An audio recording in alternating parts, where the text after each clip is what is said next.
요즘 들어서 이제 독감, 감기 이렇게 유행하는 것 같더라고요. 건강하셔야 됩니다. 늘 건강하시고 추운 가운데에서 나는 추위 가운데 걱정 없다라고 그렇게 하지 마시고 늘 따뜻하게, 과하지 않게 따뜻하게 하시는 게 중요합니다. 괜히 잘못해서 감기 걸리면 남은 손해입니다. 그래서 늘 몸 자체를 따뜻하게 하시고 건강 관리 잘 하실 수 있는 성도님들 될 수 있기를 바랍니다. 자, 우리 말씀 나누기 전에 잠시 기도하도록 하겠습니다. 하나님, 은혜를 더하여 주시옵소서. 주의 말씀을 듣고자 합니다. 하나님께서 부족한 종의 입술을 성령의 능력으로 붙들어 주시고 오직 십자가의 능력만이 이 시간 가운데 우리의 모든 심령과 우리의 마음과 우리의 삶 가운데 능력으로 나타나게 하여 주시옵소서. 우리 성도들의 마음 가운데 귓가에 성령께서 말씀하여 주시사 성령께서 깨닫게 하시는 은혜가 우리 가운데 가득할 수 있도록 이 시간 우리를 돌보아 주옵소서. 살아계신 예수님의 이름으로 기도하옵나이다. 아멘. 지난주 욥기 1장, 2장 그리고 3장까지 있는 말씀을 가지고서 욥이 당하고 있는 그 고난의 근원에 대해서 함께 살펴봤습니다. 오늘 그 내용에 이어지는 내용이기 때문에 잠깐 지난주에 했던 것을 복습하려고 합니다. 욥기 1장 10절 말씀에 보면은 주께서 그와 그의 집과 그의 모든 소유물을 울타리로 두르심 때문이 아니니까, 사탄이 하는 말입니다.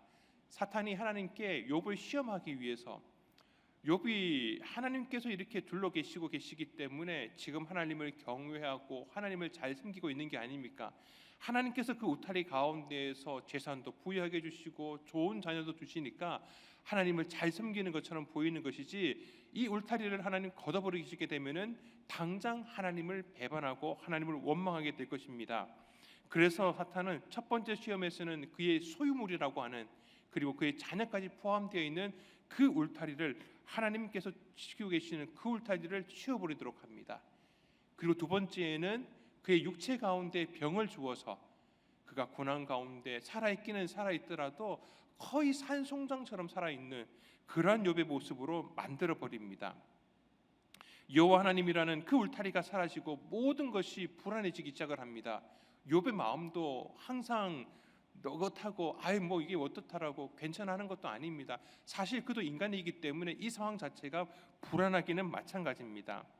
그런데 욥이 이런 고난과 시험 가운데 하지만 절대 하나님을 원망하지 않습니다. 그리고 하나님께서 이렇게 시험을 허락하신 것도 사탄이 그렇게 얘기한다라고 해서 충동적으로 하나님도 해보자라고 하신 것도 절대 아닙니다. 지난주에 말씀드렸던 것처럼 하나님께서 나름대로 하나님 가지고 계시는 계획과 섭리가 있으셨다라는 겁니다. 이 기회를 통하여서 시험이 끝난 다음에 시험 때문에 치워버렸던 그 울타리를 다시 세우는 데 있어서 이전과 다른 울타리를 세우게 하십니다. 이전에 이 정도밖에 안 되는 울타리였다면 더 넓은 울타리, 이전보다는 더 강한 울타리로 하나님께서는 만들어 주시겠다는 계획이 있으셨다는 겁니다. 그런 사탄의 요청, 그 울타리를 없애라고 했던 시험이 어떻게 보면은 나중에 가서 보면은 하나님께서 더 튼튼하고 더 넓은 울타리를 만들 수 있는 그런 이유와 까닭을 제공해 주었다라는 겁니다. 그리고 무엇보다도 원망하지 않았던 욥이 했던 이런 시험과 고난 가운데서 욥이 어떻게 했는지, 이것이 우리에게 참 큰 교훈을 줍니다. 욥기 1장 20절에서 21절 말씀입니다. 우리 함께 읽도록 하겠습니다. 욥이 일어나 겉옷을 찢고 머리털을 밀고 땅에 엎드려 예배하며 이르되 내가 모태에서 알몸으로 나왔사온즉 또한 알몸이 그리로 돌아가올지라. 주시니도 여호와시요 거두시니도 여호와시오니 여호와의 이름이 찬송을 받으실지니이다 하고. 아멘. 그 가운데 욥이 했던 것은 원망을 하지 않는 소극적인 것이 아니라 적극적으로, 오히려 역설적으로 하나님 앞에 예배하고 하나님을 찬송했다라고 하는 것입니다. 마찬가지입니다. 예배가 우리에게 필요합니다. 우리가 고난과 시험과 환난 가운데 내가 이해할 수 없는 일들이 우리 가운데 벌어지고 있다면은 원망하지 않는 것, 이해하려고 하는 건 물론 필요합니다. 그런데 오히려 그런 소극적인 것에서, 이것도 사실은 능동적으로 우리가 생각할 수 있겠지만 더 적극적으로 나아가서 하나님 앞에 예배하는 자리, 근데 나오기가 참 쉽지는 않습니다. 내 표정, 내가 생각하고 있는 것, 괜히 이렇게 당하고 있는 고난들에 대해서 사람들이 한마디 한마디 물어보는 것조차도 내게 참 쉽지가 않습니다. 괜찮냐라고, 힘들지 않냐라고. 당연히 힘들죠. 근데 그 대답하는 것조차도 나한테는 너무 불편할 수 있습니다. 차라리 묻지 말고 그냥 조용히 왔다 가고 싶은데 괜히 붙잡고서 위에서 기도해 주겠다고 하는 그 말조차도 자기한테 너무나 부담이 될 수도 있습니다. 그런데 중요한 것은 그 모든 것들을 두고서, 그 모든 상황 가운데서 우리는 예배 자리 가운데 나올 수 있어야 됩니다. 어쩌면 사탄은 우리로 예배 자리에 나오는 것들을 막기 위해서, 그게 너무 싫어서 그런 하나님의 울타리를 치워버리자라고 계속하고 있는지도 모르겠습니다. 예배의 자리, 주님을 찬송하는 자리를 절대 놓치지 않음으로 통하여서 하나님 앞에 우리의 믿음의 순결함을 욥처럼 보일 수 있는 우리 평내교회 성도님들 다 되시기를 바랍니다. 오늘은 이제 욥기 42장, 어떻게 보면 욥의 가장 마지막 결론되는 부분입니다.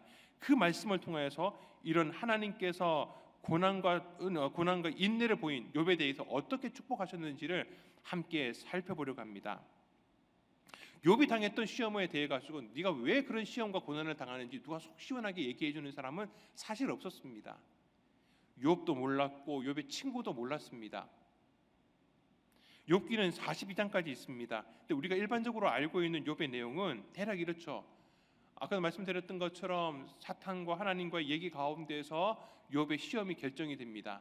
그리고 욥이 처음에는 자기의 재산과 소유를 다 잃어버리는 그러한 시험을 당하고, 또 뒤이어서는 이제 자기의 육체 가운데 막 종기가 생기는 너무나 힘든 가운데 있는 시험을 당하게 됩니다. 근데 그 가운데서 욥은 하나님을 원망하지 않고 하나님 앞에 범죄하지 않습니다. 사탄의 시험 가운데 당당하게 견뎌내죠. 이게 욥기 1장 2장입니다.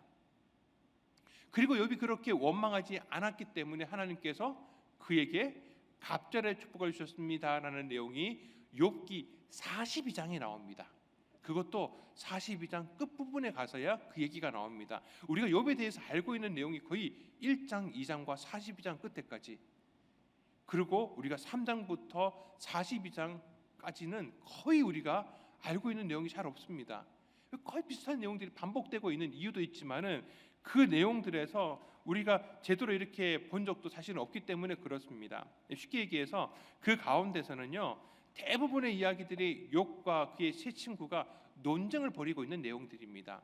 욥이 이 상황에 대해서, 욥이 이 고난과 환난과 시험을 당하고 있는 이 상황에 대해서 그 네 사람들이 함께 논쟁하고 있는 내용이 욥기 3장부터 욥기 41장까지 벌어집니다.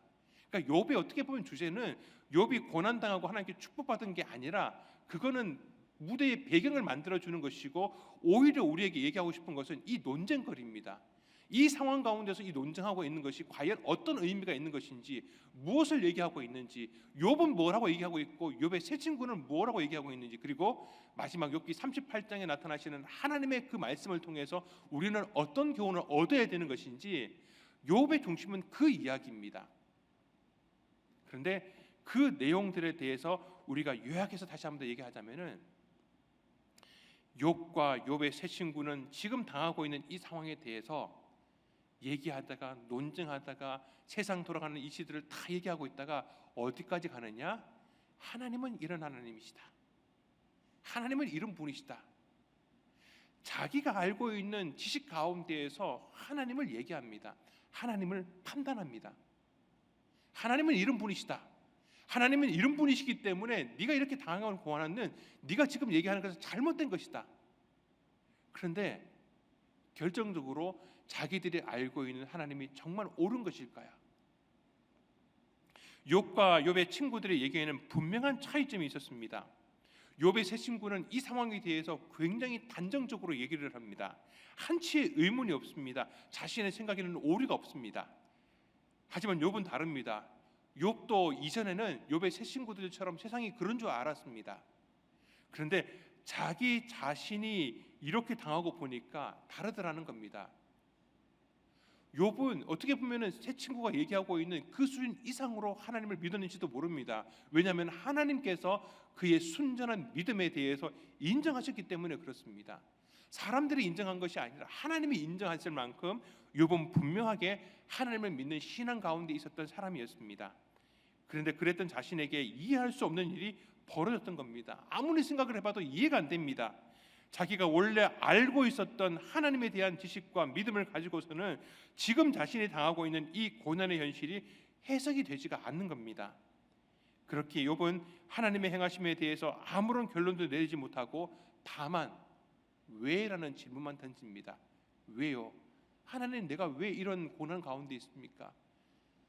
하나님 이런 분이 아니십니까? 그런데 왜 나는 지금 이렇게 고난 가운데 있고 시험 당하고 있고 내 모든 것들을 하루아침에 잃어버려서 이 친구들을 통해서 내가 이렇게 괴롭힘을 당하는 겁니까? 하나님 왜 그렇습니까? 욥은 이 상황에 대해서 계속해서 물음표를 던집니다. 그런데 반대로 욥의 친구들은 계속해서 그들의 말 가운데 마침표를 찍습니다. 절대 물음표를 하지 않습니다. 그런 어떤 욥의 모습들을 나타내는 것이 바로 욥기 40장 3절에서 4절 말씀입니다. 욥이 여호와께 대답하여 이르되 보소서, 나는 비천하오니 무엇이라 주께 대답하리이까? 손으로 내 입을 가릴 뿐이로소이다.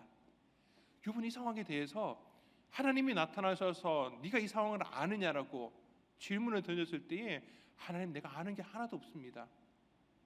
그 전까지 욥이 시험 당하기 전까지는 그는 순전한 사람이었습니다. 온전한 사람이었습니다. 무슨 말이냐면은 욥은 자기가 알고 있는 한에 있어서는 하나님 앞에서 믿음을 지켰던 사람입니다. 내가 알고 있는 지식 가운데에서는 한치의 오류도 없이 하나님을 믿었고 잘 섬겼던 사람입니다. 그런데 이런 일을 당하고 나니까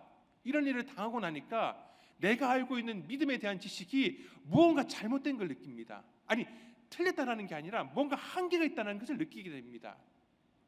지금도 마찬가지입니다. 우리가 하나님을 믿고 있고 말씀을 알고 있다고 하고 내 삶 가운데서 충분히 나는 하나님을 이해할 수 있다라고, 나도 그렇게 알고 있고 남에 대해서도 그렇게 얘기하고 있는데도 불구하고 그게 온전한 믿음에 대한 지식일까요? 우리가 하나님에 대해서 알고 있다라고는 하고 있지만은 과연 우리가 알고 있는 그 하나님이 정말 우리가 100% 알고 있는 그 하나님일까요? 내가 상하고 있는 상황에 대해서 우리는 과연 누구에게 완벽하게 이 상황을 설명할 수 있을까요? 대부분의 사람들은 저를 포함해서 마찬가지입니다. 어떤 일들에 대해서 이해할 수 없는 일들이 많습니다.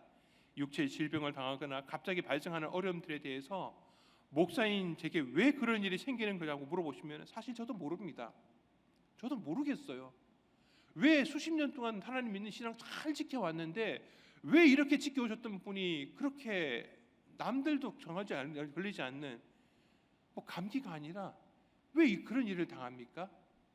왜 그런 아픔을 당하게 됩니까? 아니, 하나님 앞에서 물질 가운데에서도 누구보다도 신실하게 11조 드리고 때마다 감사금을 드리고 누구보다 더 많은 예물을 드렸고 물질 가운데 아무런 어떤 흠이 없이 하나님 앞에 정직했던 사람이 왜 갑자기 사업이 부도가 나버립니까? 이해할 수가 있습니까? 이해할 수가 없습니다. 그렇다고 그 모든 문제들이 욥과 같은 상황이라고 우리가 또 생각할 수 없는 것이, 가끔은, 아니 대부분의 많은 경우가 내가 잘못하는 가운데 하나님을 섬기는 가운데 문제가 있는 것들에 대해서 하나님께서 우리로 깨닫게 하시기 위해서, 그렇게 하나님 앞에 다시 돌아오게 하시기 위해서 우리에게 주시는 징계인 경우가 적지 않습니다. 그럴 때에는 내가 먼저 예배를 회복해야 됩니다. 내가 말씀을 회복을 해야 됩니다. 먼저는 그게 우선입니다. 어쩌면 욥이 그렇게 하나님 앞에 예배를 먼저 드렸던 것은 내가 혹시나 하나님 앞에 잘못한 게 있지 않을까라고 하는 그러한 염려 때문에 하나님 앞에 자기의 있는 모습 그대로 나가는 건지도 모르겠습니다.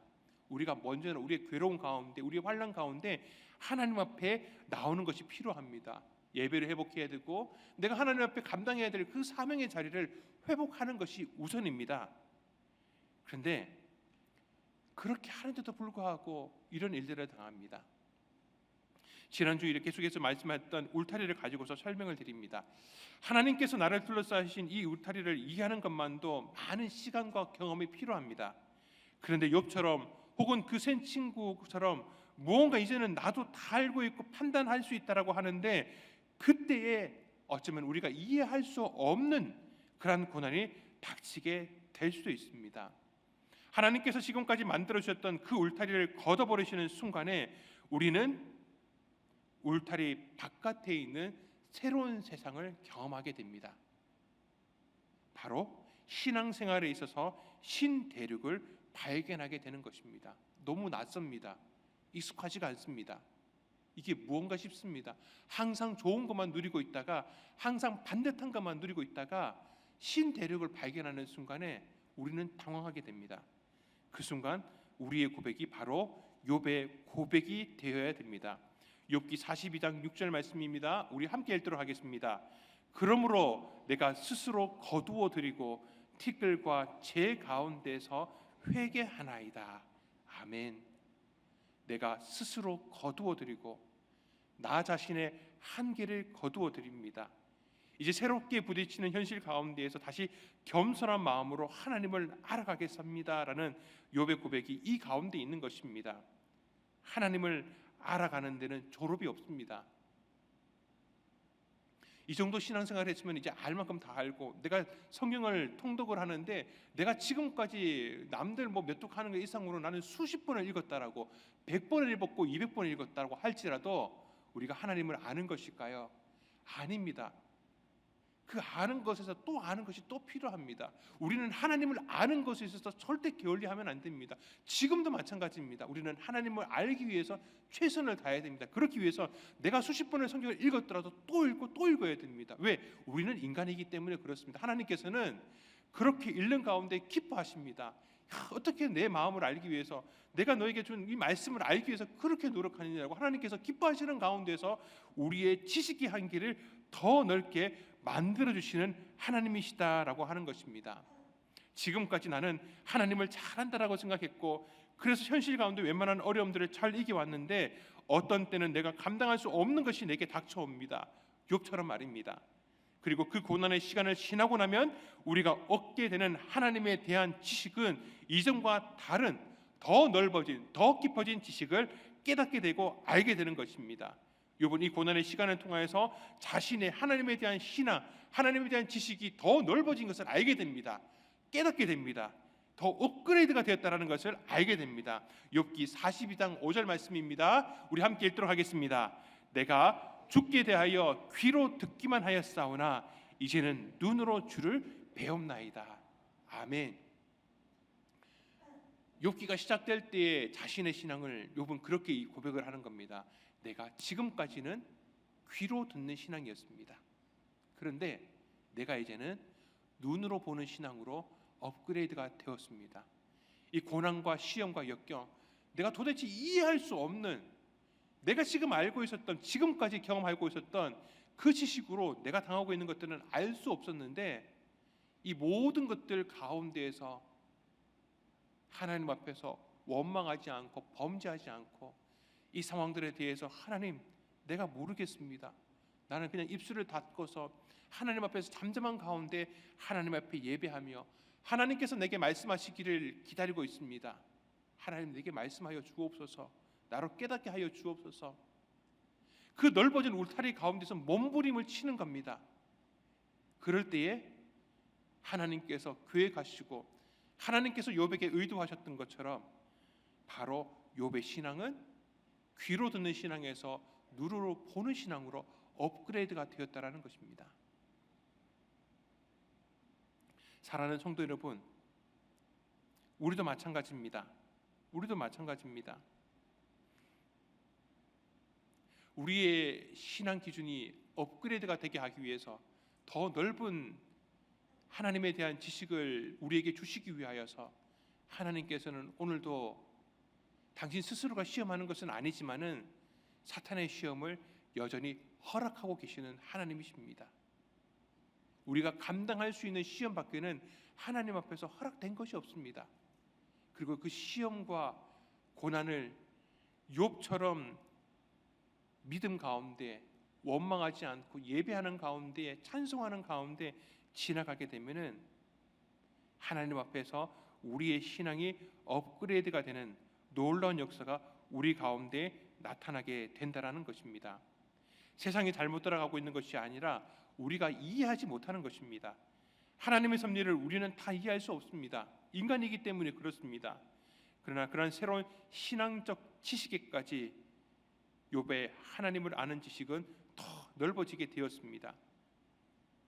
그의 하나님에 대한 더 넓은 지식, 이제 눈으로 보는 또 보는 신앙으로 업그레이드가 되었을 때에 하나님께서는 그에게 더 많은 것을 감당하게 해주신 것입니다. 욥이 고난을 다 경험하고 난 다음에 욥기 42장에 하나님께서 주신 축복은 정확하게 이전에 가지고 있었던 재산의 2배를 하나님께서 베풀어 주십니다. 우리는 그게 욥이 그 고난과 시험 가운데서 견뎌냈기 때문에, 참아냈기 때문에 하나님께서 보상으로 주신 것으로만 생각을 했습니다. 물론 그 인내에 대한 보상이기도 합니다. 그런데 그것보다 이 2배가 되는 많은 것을 주신 것은 어떻게 이해하는 것이 더 좋으냐? 이제는 눈으로 이 귀로 듣는 신앙이 아니라 눈으로 보는 신앙으로 이 신앙이 업그레이드가 되었기 때문에 욥이 감당할 수 있는 능력의 치대가 더 넓어진 겁니다. 그러니까 이 제사는 보상으로서 더 주신 것이 아니라 그가 감당할 수 있는 능력, 그가 감당할 수 있는, 누릴 수 있는 것들을 더 하나님께서 주셨다는 겁니다. 언제요? 그의 신앙이 업그레이드가 되었을 때, 그의 신앙이 업그레이드가 될 수 있는 그러한 환난과 인내를 경험했기 때문에 그렇습니다. 사랑하는 성도 여러분, 우리가 그렇습니다. 우리에게 주시는 하나님의 그 시험과 고난 가운데서 욥처럼 묵묵한 가운데 하나님을 찬송하고 예배하고 견뎌나갈 때에 하나님께서는 욥처럼 우리에게 갑절의 은혜, 갑절의 능력을 그 이후에 우리에게 더 주시는 줄 믿습니다. 왜 그렇습니까? 우리가 하나님을 아는 지식이 더 넓어졌기 때문에 그렇습니다.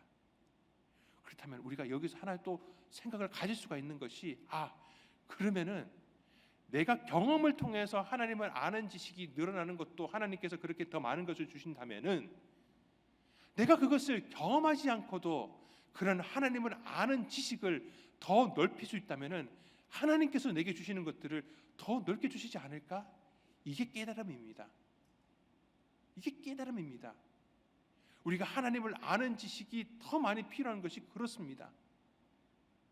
굳이 고난과 인내를 경험하지 않더라도 내가 하나님을 아는 지식이 더 많아져서 내가 내 모든 믿음의 신앙이 업그레이드가 될 수 있다면은, 내가 경험하지 않더라도 남이 경험하였던 그 하나님의 은혜와 간증의 이야기를 통해서 내가 하나님을 간접적으로 아는 지식이 더 늘어난다면은 하나님께서는 욥에게 2배의 넓은 은혜를 베풀어 주셨던 것처럼 우리에게도 그러한 은혜를 베풀어 주실 줄 믿습니다. 그러한 은혜가 나타나는 자리가 예배 자리인 줄 믿습니다. 말씀을 통하여서 또한 믿음의 성도들과의 은혜의 간증을 나눔으로 통해서 우리는 그러한 역사심을 직접적으로 경험하지 않더라도 이 모든 것들에 대한 우리의 신앙이 업그레이드가 될 수 있는 경험을 할 수 있다라는 것입니다.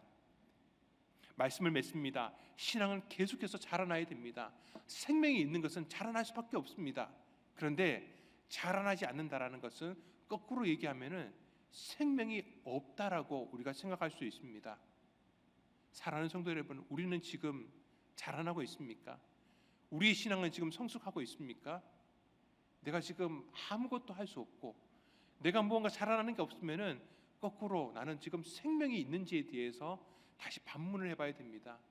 하나님께서 우리 가운데, 내 심령 가운데, 내 삶 가운데에 생명을 심어두셨다라면은 반드시 자라날 수밖에 없습니다.